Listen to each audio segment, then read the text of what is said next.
Live from Fargo and serving you on TV, online, and on the go. This is Valley News Live at noon. We begin with breaking news. A teen is charged with first and second-degree murder after admitting to investigators how and why he killed a Moorhead man. Hi, everyone. Thanks for joining us this afternoon. I'm Lisa Bedeau. 16-year-old Zachary Daniel St. Clair was charged today with one count of first-degree murder and one count of second-degree murder in the killing of 55-year-old Brad Carrington. During an interview, St. Clair said he was molested by Carrington for the last several years. St. Clair said on Sunday night he had been drinking with Carrington and said he saw his opportunity to kill him. The teen tells investigators he punched Carrington in the face and kicked him in the head until he died. Moorhead police are still looking for 20-year-old Anthony Rodriguez in connection with the death. Police say he knows he is wanted and you should not approach him if you see him. If you do, call police immediately. Now, we will have much more on this developing story tonight on Valley News Live. The U.S. Attorney for North Dakota announced today that a deadly officer-involved shooting in Fort Totten is justified. 31-year-old Joseph Charbonneau was shot and killed by Bureau of Indian Affairs officer Terry Morgan in June. The investigation finds while officers were executing a search warrant for someone else, Charbonneau was found under a blanket with a loaded gun. Officers say Charbonneau also had a blowtorch during a short standoff. After refusing to drop his weapons, Charbonneau was shot by Officer Morgan. The final investigation says because Charbonneau posed a threat to officers and another person in the home, the use of deadly force was appropriate. Grand Forks police are investigating a burglary at Kmart on South Washington.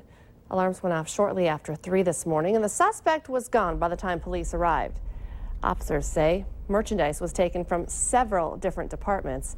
There is surveillance video showing someone wearing what appeared to be a dark-colored hooded sweatshirt and dark pants.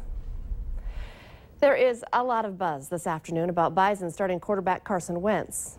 There are reports that he suffered a wrist injury on Saturday in the game against South Dakota, although it's not clear how bad it is or if he'll be sidelined.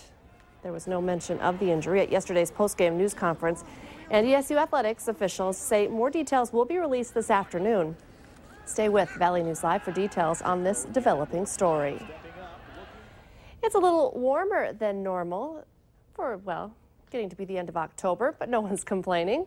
Let's check in with meteorologist Robert Hahn. It's a pretty nice Tuesday out there. Yeah, absolutely. Very nice. We had a lot of cloud cover, at least in this part of the valley earlier this morning. More sunshine than clouds right now, and we'll see a mix of cloud and sunshine as we head through the day today and off towards the north where we're still seeing some cloudiness. That's holding temperatures down. Still 46 in Langdon, 48 in Roseau, but here in Fargo with plenty of sunshine, 64 degrees. We may get a little bit warmer than the expected high of 65. As right now, it's 63 in Wahpeton, 60 down in Assistanton. I mentioned the clouds. There they are, thickest across the far north and over towards the Devil's Lake Basin. And underneath those clouds, we do have a few showers, but they're lifting north. A lot of that not reaching the ground. Close to look at that, and you can see most of that activity, even if it is reaching the ground, is getting ready to cross the border and head on into Canada. A brief break in the action. More rain possible for our Canadian border counties as we head through the overnight hours and early tomorrow. Then tomorrow, a touch cooler, but still not bad for this time of year. As we head through the rest of the week, some improving conditions and some rain to talk about later on this week. We'll get into all that coming up in just a few minutes. Thank you, Robert. Paralympic champion Oscar Pistorius is out of prison after serving less than a year of his 5-year manslaughter sentence for killing his girlfriend. As Deborah Pata reports, authorities in South Africa secretly whisked Pistorius out of jail last night.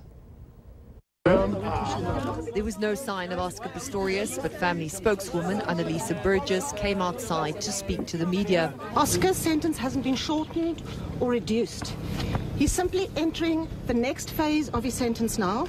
Pistorius' trial was an emotional roller coaster where he constantly broke down retching. He shot his model girlfriend, Reva Steenkamp, 4 times behind a locked bathroom door, saying he thought she was an intruder. I did not fire at Reva. The court accepted this and found him guilty of manslaughter, not murder, sentencing him to 5 years behind bars. There were no gang-ridden cell blocks for Pistorius during his jail term. He was even filmed playing football on one occasion. Now he will leave his uncle's luxury mansion to report daily to a police station. He will be under house arrest, which is a form of detention where his movements will be monitored. The Steenkamps opposed his early release, saying a year behind bars was simply not enough of a punishment. But Pistorius faces another hurdle. The prosecution is appealing his conviction. They wanted change to murder, and if they're successful, Pistorius could find himself back in jail before the end of the year. Deborah Patter, CBS News, Pretoria, South Africa. Legal experts say the athlete known as the Blade Runner for his prosthetics legs will be able to get a job if he wants one under house arrest. A judge has approved a defense request for a second autopsy of Bella Bond, whose body washed up on a Boston area beach this past summer. Rochelle Bond and her boyfriend, Michael McCarthy, appeared in court this morning in Boston. The 2-year-old girl became known as Baby Doe following the discovery of her remains washed up in a trash bag on Boston Harbor Beach in June. McCarthy is charged with murder and Bond is charged with being an accessory after the fact.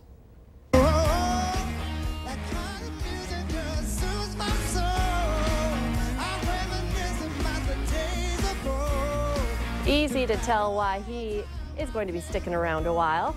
Blind Joe fans are high-fiving and fist-bumping today after the local musician wowed the judges again on the NBC hit show The Voice. Blind Joe advanced past the battle round and now heads to the knockout round.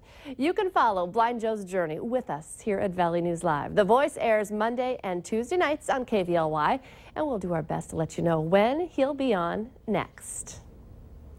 A 6th grader gets the surprise of a lifetime at a school presentation. The story just ahead will tug on your heartstrings. But next, weather to plan your day, and it's a pretty nice Tuesday afternoon. We'll get all the details from meteorologist Robert Hahn.